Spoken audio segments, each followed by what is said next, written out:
আর এই হচ্ছে শাঙ্কো।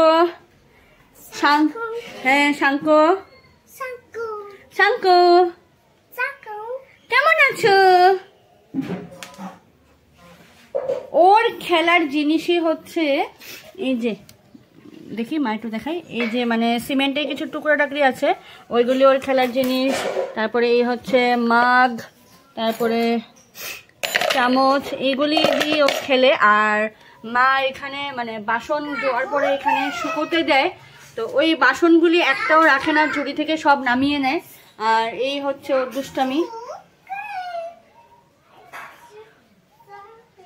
তো এখানে ওর 2-3টে পুতুল আছে,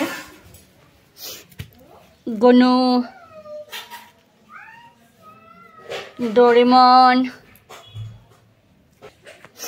ও চাইলে এগুলি দিয়ে খেলা করতে পারে, কিন্তু না, ও মনে হচ্ছে যতটুকু যে ও গনুকে একটু ভয় পাচ্ছে, তো তাই আর গনুর আশেপাশে দিয়ে আসছে না। ওদের এই অবস্থা, তো আমি এগুলিকে এখন রেখে দেবো।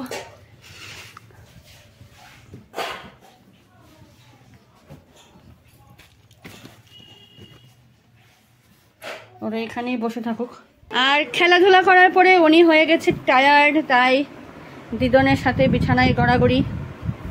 বিছানায় তো গড়াগড়ি না, বিছানাতে থাকবেই না, এই যে নেমে যাচ্ছে, সাথে বিছানার উপরে যা আছে সব ফেলে দিচ্ছে। এই যে এই হচ্ছে অবস্থা। স্মাইল স্মাইল, দেখো মামা, মামা লুক এট মি, বিভান।